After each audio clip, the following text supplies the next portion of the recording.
Okay, so now we're gonna move on to the most exciting part of this whole process, which is the carving of the block. So our image is now transferred onto the block, and I've actually reinforced the lines with Conte crayon, Conte pastel, just so you can see them easier in the video. I want to remind you once again that the image is reversed, or rather, you want the image on your block to be reversed from the way that you want it to print. So if I had text in my original one-to-one mock-up, I would need that text to be backwards, so then when I print my plate, it reads forwards again. So you can see here I have this abstract shape. It's on this side, and here it's on the other side. Very important. Okay, so we've got our image transferred. You'll see that my plate is on this non-skid rug surface. That's so that this won't slip as easily as I'm carving it. Other things that you can use are to put something behind your block, so that as you're pressing against it, it will be pushing against another surface, but you'll see what I mean in a second.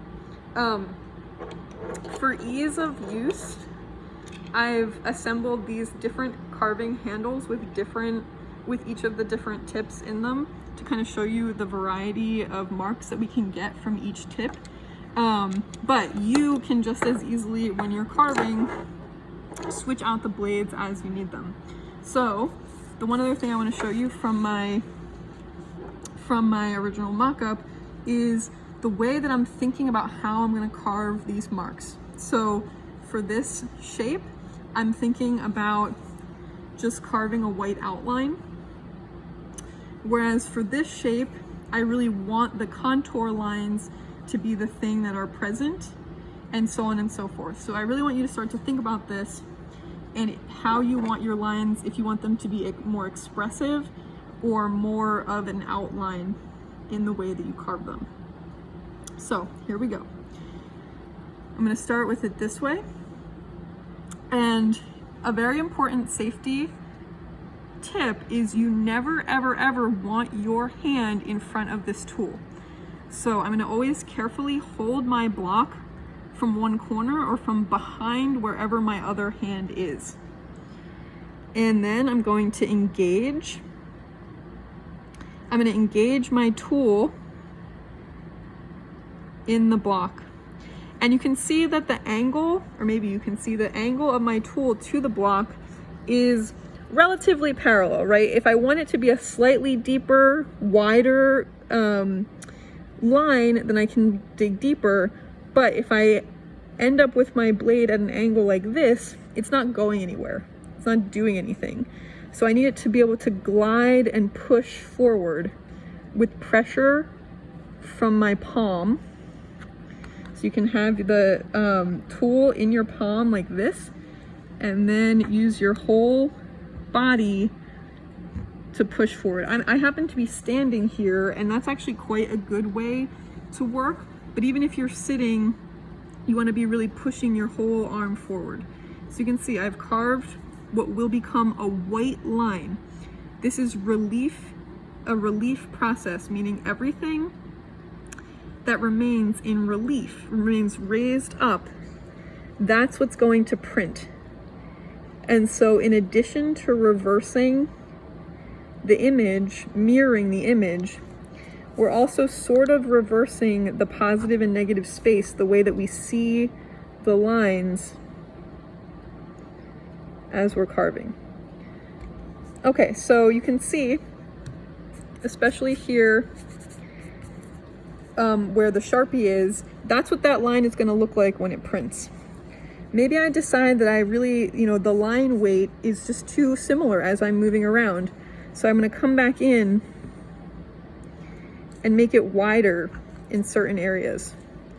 Make it a little bit more interesting. Right? Okay. Now we're going to move on. I'm going to move on to this wider U, and I should have said this was a V gouge, so it makes a pretty fine relatively narrow line. The U-gouge is really good for making more rounded types of marks. And since I'm going to clear this out anyway, I'll just show you the type of mark that it can make. These sort of beautiful little droplets, and you can see if they're little, and if you want to make a little mark like that, you can flick it carefully, not into your finger, and then you can just tap it out from the other side, or you can engage your blade and carefully turn. My non-skid pad is preventing this from working as well as I want it to, but turn your block to meet that, and then you can make a little circle. The U-gouge is my favorite gouge. But let's say I really just want this to be a black line against a white background. I can just come in and start clearing all of this away. Now, just like you say, you know, measure twice, cut once, the same is true with lino cut carving. What if I carve all of this away and then I think, oh man, it would have been so cool if I just had these like little white polka dot things going this whole way instead? Well, there's no going back. So think carefully, and if you're not sure, if you think maybe I want a cool kind of pattern texture in this area, do it. And then if you decide you don't like it, you can always go back and carve out more. You can always print it and then carve away more, but once it's gone, you can't put it back. So play around. I would say don't commit to clearing large sections immediately, because you can always go back and clear away more, but again, you can't put it back. So I'm just gonna leave that like that because I think it looks pretty great. So originally that was just gonna be a black line against a white field, but for now we're gonna keep it this way and we'll see where it goes from there. But what about the other side of this line? Well, I'm gonna show you how to use the knife to carve a line. Now, the great thing about a knife is that you have a lot of control. It's like a V, where the V of the blade has a carving surface on this side and this side, but there's always a defined shape of what that V is going to be. When you carve with a knife, as I'm about to show you, you get to decide, maybe you actually want this V to be like this on this side, or this far apart. Maybe you want it to be even narrower, or maybe you want it to be just different on each side. So the thing that relief carving has really taught me is that a line is a shape. A line is a shape that can have either a determined width, the same width on both sides, or the whole way it goes, or it can be, you know, this way on this side and straight on the other side. And that's the thing that this knife allows you, the control that this knife allows you. So, and you can do the same thing with an X-Acto. So again, being careful that your fingers are not in the way. I'm gonna trace along my line with this knife. And I'm not straight vertical, I'm a little bit angled. And I'm keeping my thumb far away from where this knife is gonna go. So this is gonna be one side of my line. And this is actually one of the big methods in Japanese woodblock carving or relief carving. So now it's maybe a little bit hard to see, but I have this fine line that's facing this direction. And now I'm going to come back and meet that same line from the other side. So I'm moving my blade over, let's say 1/8 inch, depending on what I want to do. And now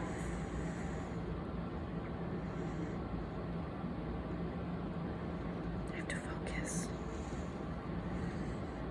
You can see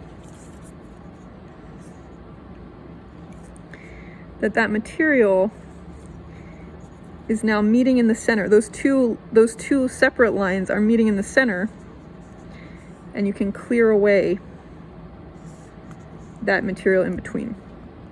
So What's the advantage? In some ways, in linoleum carving, there's less of an advantage to this method.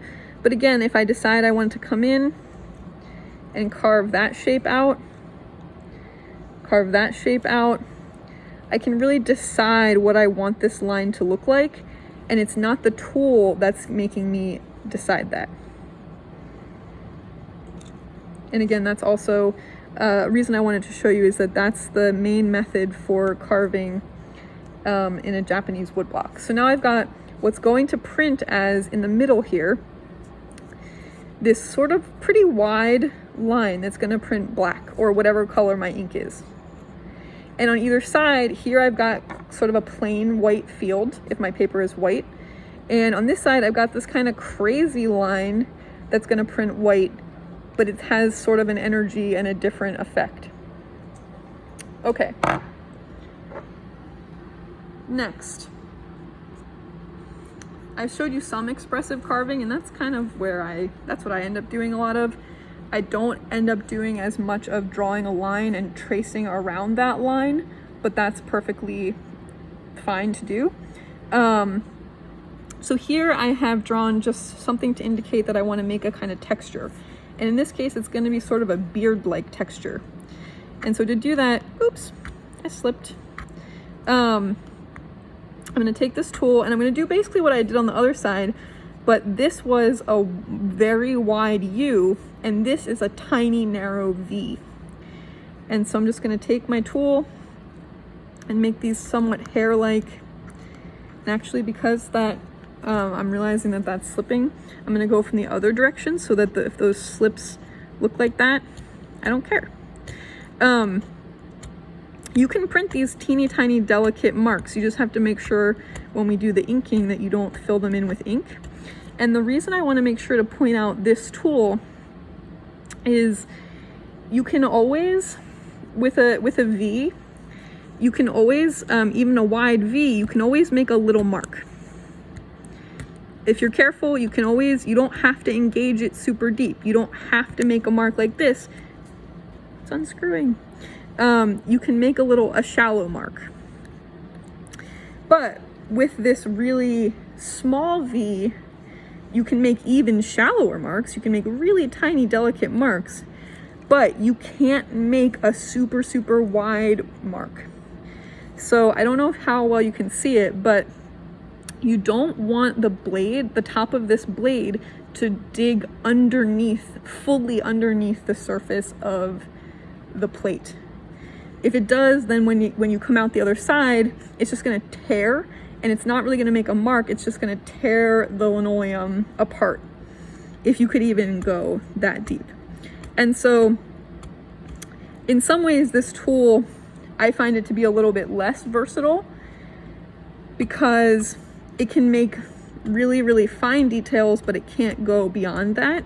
And that might be exactly what you're looking for. Like, for example, in this application right here, it's the perfect thing. And I'm sort of just expressively making these marks. And I actually really want them to be a little bit more chaotic than I'm even making them here. Okay, last but not least, and I sort of touched on this, but I sort of touched on this by accident because I got excited. But here, for example, is something that I was intending to be a shape.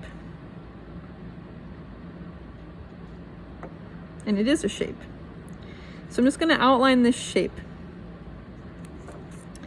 And this shape, and I'm talking about the one over here, it could remain solid, right? So if I don't do anything else, this is going to print solid exactly the way that it's seen here in whatever color ink. So if it's black, it's going to print as a solid black.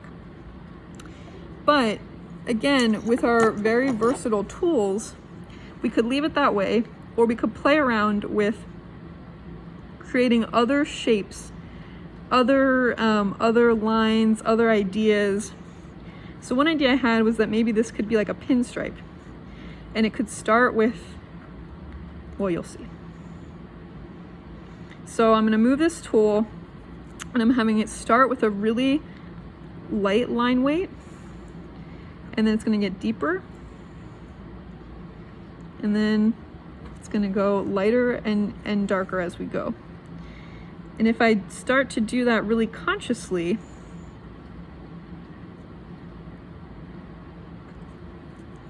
then I can start to create the illusion of different kinds of light and shadow, different kinds of depth, different other ways of looking.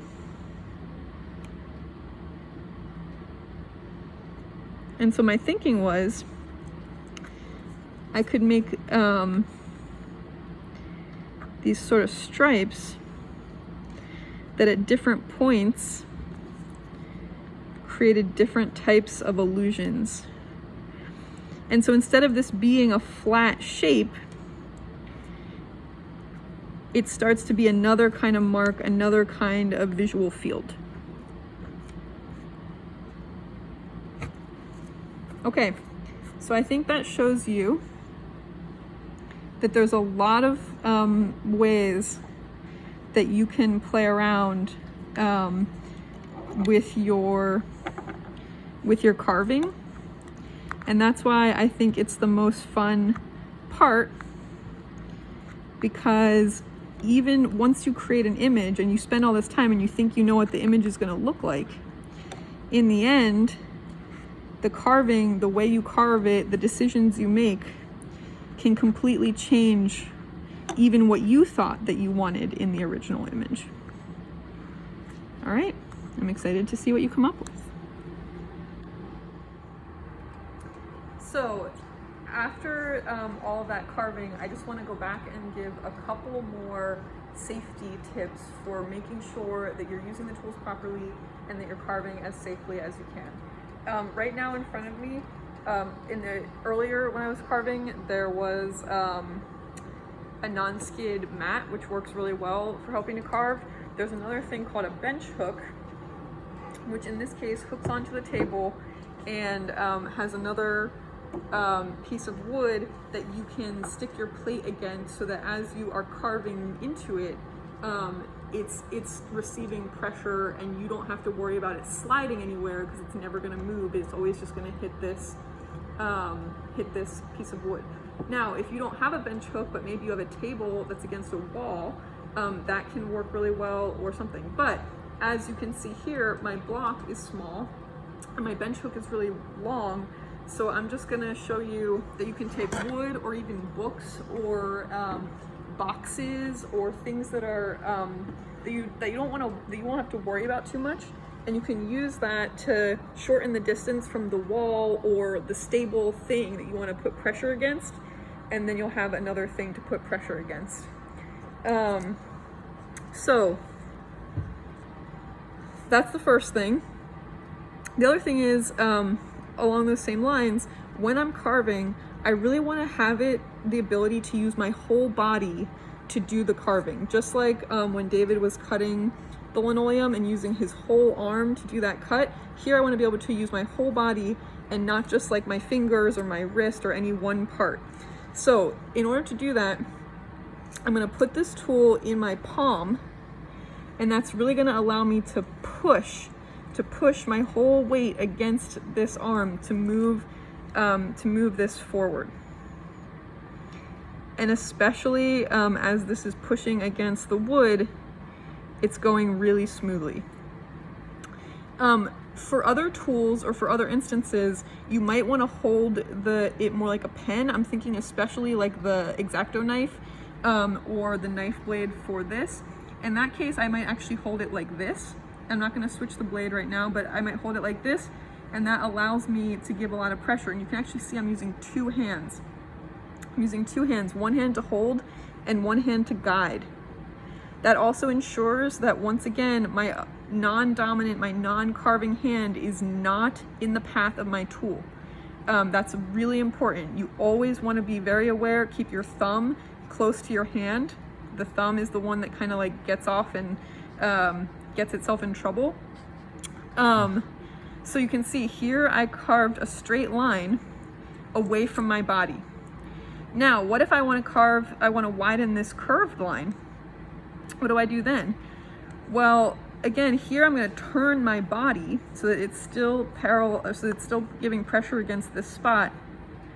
And then when I get to the point, and actually I'm going to make an even more extreme example. So let's say I want to make a curve like this. What you don't do is continue this curve, and I'm not even going to do it. I'm just going to show you. You don't go like this, because if I'm like this, I don't have my body in any way helping to move this tool, and I'm pointing the tool. I'm actually starting to point it at my stomach, which is going to be really bad in a second. And I'm starting to point it at my other hand that's helping to hold this block down. And so always turn the block. Just turn it. Just turn it. If you know, here it's just going to be a corner pressing against there. If you want more than a corner, you can just kind of turn your body this way. But you always want the tool pushing away from you, and just turn the block in order to make that happen as many times or as in small increments as you need. Here's my other safety tip. These linoleum carving nibs, the tips are very sharp, and if they hit your fingers bleed so fast.